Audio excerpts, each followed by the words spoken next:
জয় হিন্দ, জয় ভারত। বাংলাদেশের হুনুদের কথাবার্তা শুনলে আমাদের দেশের একটা হুনুর কথা মনে পড়ে। আমরা বলছি বাংলাদেশের মানুষকে, ভাই ওকে নিয়ে যা, মনে হয় তোদের অনেক উন্নতি হবে।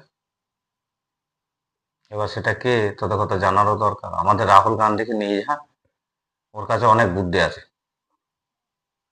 ও এমন মেশিন লাগাবে, আলু একদিক দিয়ে আলু দিবে, একদিক দিয়ে সোনা বার হবে। ঠিক আছে, পুরা তোদের যা জমি জায়গা আছে পদ্মা নদী সব টাইল বিছিয়ে দেবে।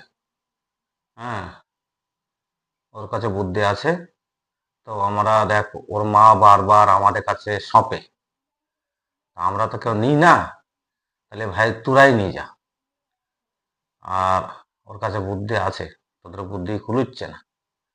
ওকে নিয়ে যা, তোরা মনে হয় কিছু লাভ করতে পারবি। ঠিক আছে, হুনুর দল ভারতকে জয় করবি, এখনো আছে দাঁত দাঁত বার করা হুনু। দাঁত বার করা হুনু বলছে কি, আমাদের বাংলাদেশে থেকে ওদের ঘরে যদি সব বরখাস্ত করে দিই, ভারত না খেয়ে মরবে। আরে হুনু, এদের কদিন ধরে চাল দিইনি, আবার চাল দেওয়া হচ্ছে না, তাই তোরা খেতে পারবি। নুনটাও তোরা তোদের নিজের দেশের ইয়ে না, হুনু খাবে কি সেটা ধ্যান নেই, আমরা খাই ওদের নিয়ে। কত জবর হুনু গো, দাঁতে মারো আর দাঁতগুলা ভেঙে দাও। হুম, হুনুর দল বুঝবি কম, বকবে বেশি।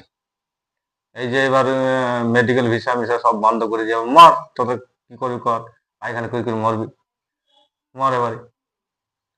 সব বন্ধ করে দেওয়া আর সব করে দেবে, তোদের অসুবিধা নেই। এবার তোদের পেটে মারা হবে। এমনি হাতে মারতে তো 2 মিনিট লাগবে, কিন্তু সে তো ঠিক নয় না। সনাতন ধর্মের মানুষ আমরা, আমরা এই ধরনের মারি না। আমরা ঠিক মারবো তোদের ঘরে, অসুবিধা নেই। আর তাছাড়া ওই সার্জিক্যাল টাইগের মতন যেদিন বেশি বাচ্চার করবি সেদিন আবার হয়ে যাবে, অসুবিধা কিছু হবে না। জয় হিন্দ, জয় ভারত।